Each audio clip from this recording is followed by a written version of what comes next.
markii heesta labaad uu tiriyay Hadraawi mar labaad waxa qaatay ninkii la oran jiray Cabdiqays wuxuu yiri saaxiibkay Hadraawi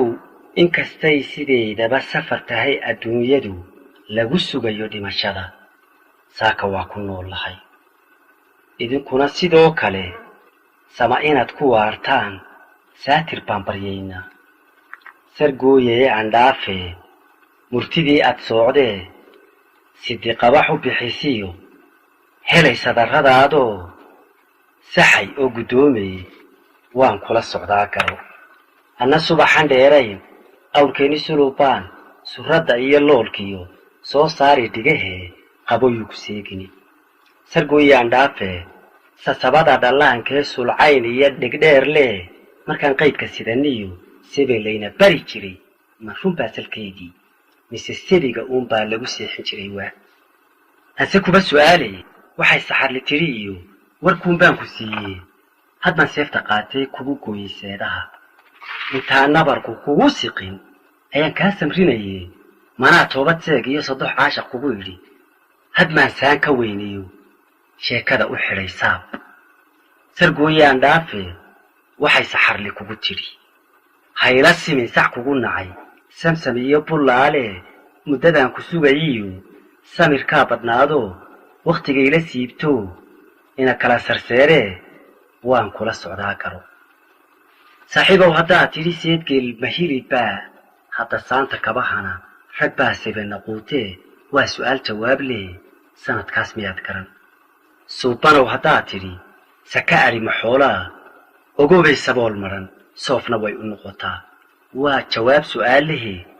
ruuxa sacabku maran yahay miyaan kii sabeen leh sadqadaba ka roonay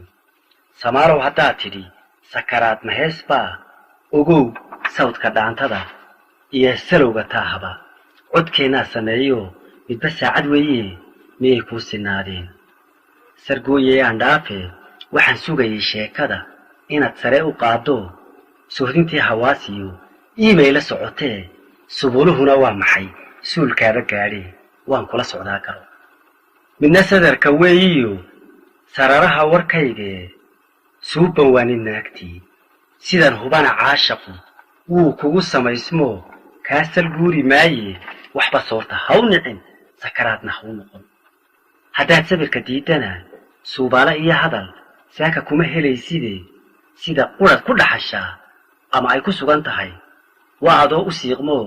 dhididkana u saydho salla uga dulboodo surmi ugu badheero gaajo ugu sahwiyo suxulka ugu rooro soorkiyo bilaawuhu jirkaaga saafaan adoo dhig ku sayriyo surka inaad waxgoysiyo inaad sababto taadaa saddexaynin weeye waan kula socdaa garo midna waa tilmaan suxul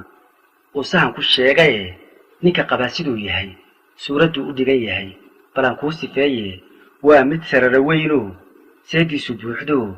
saaxiibba adag iyo seefiya itaallo sagaal aar rabaysto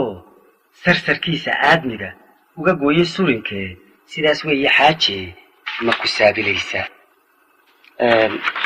Cabdiqaysna heestaas ayuu soo tiriyay durba waad aragtaa in la ismaan dhaafay arrintiina inay isu rogtay wadaniyad